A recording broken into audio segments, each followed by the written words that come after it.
What is a ghost? Just sort of thematically, what is a ghost? I would argue that what a ghost really is something from the past which is affecting the present. Thematically, that is what we're doing with mentioning a ghost. Keep that in mind as we move to talk about this poem today. Welcome to Strip Coverlet, where we squeeze the bigger picture out of literature. I'm Adrian Fort, and we are here for another poetry discussion, which will appear in two different playlists here on the channel. Number one being the Poetry Discussion playlist, now over 800 videos strong. Number two being the Classic Haunts playlist, 31 videos at least, maybe I'll get to more, in 31 days in celebration of Halloween of 2025. The poem in discussion today is known as Ghost Music by Robert Graves, and it reads as such. Gloomy and bare the organ loft, bent-backed and blind the organist. From rafters looming shadowy, from the pipes tuneful company, drifted together drowsily, innumerable, formless, dim, the ghosts of long-dead melodies, of anthems stately, thunderous, of kyries shrill and tremulous, in melancholy drowsy sweet, they huddled there in harmony, like bats at noontide rafter hung. What? What are we talking about here? Gloomy and bare the organ loft, bent back and blind the organist. So we're talking about this organ on high. An organ, right? Bent-backed and blind the organist. I'm becoming bent-backed from 10 years of doing these videos, but bent-backed, hunched, and blind. Cannot see. Old, or at least advanced in age. The organist. So the person making this music is exceptionally compromised by chronology. From rafters looming shadowy, from the pipes tuneful company, drifted together drowsily. This music being produced here is perhaps appropriately titled music, tuneful company, but there's no liveliness to it. It drifts together drowsily. Innumerable, formless, dim, the ghosts of long-dead melodies. So, in the canon of music, oh God, there's just so much. There's so much music, but it's innumerable. It's formless. There's so much of it that so much of it sounds like all the rest of it. And all the rest of it doesn't sound like very much at all. And it is dim. There's no liveliness. It is all dim.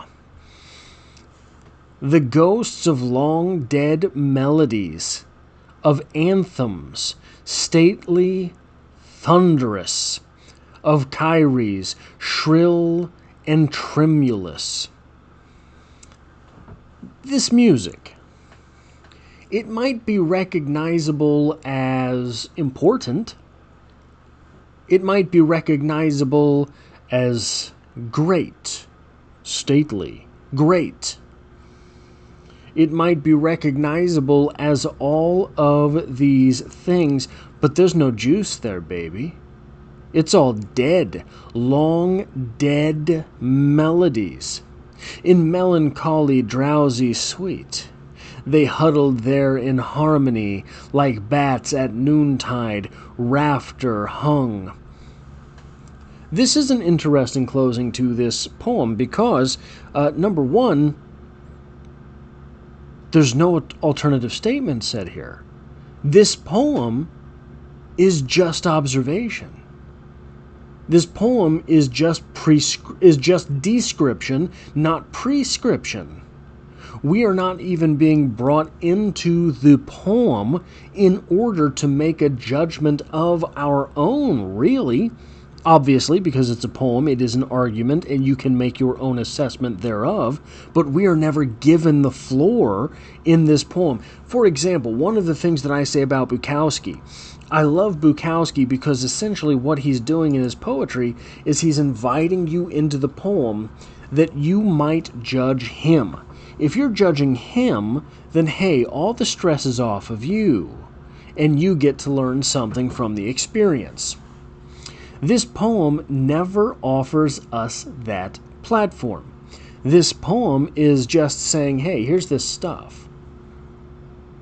This music, it's recognizable as music. It does what music was supposed to do. But don't you think it's time for something new? Don't you think it's time that someone else had a say? Don't you think it's time that what music really does becomes what it really can do? Not like all of these melancholy, drowsy, sweet songs that huddle there in harmony. They have to have that harmony. They have to have that thing which is part of the musical quote-unquote experience, if you're getting the musical quote-unquote experience from your teacher's lips.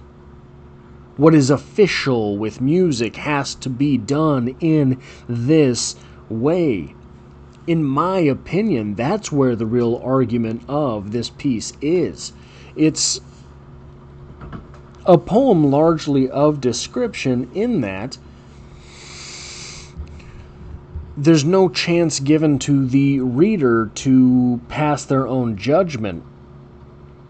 But I think what is really going on here is that the argument being made is that music is not supposed to be what music had been. Music is supposed to be what music is being explained away as not being in this poem.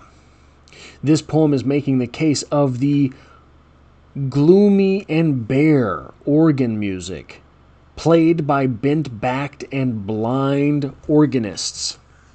It's not talking about jazz. It's not talking about rock and roll. It's not talking about heavy metal. It's not talking about whatever you would call Peter Gabriel. It's not talking about any of that. This is talking about all of the stuff where you have to have the comma in the right spot.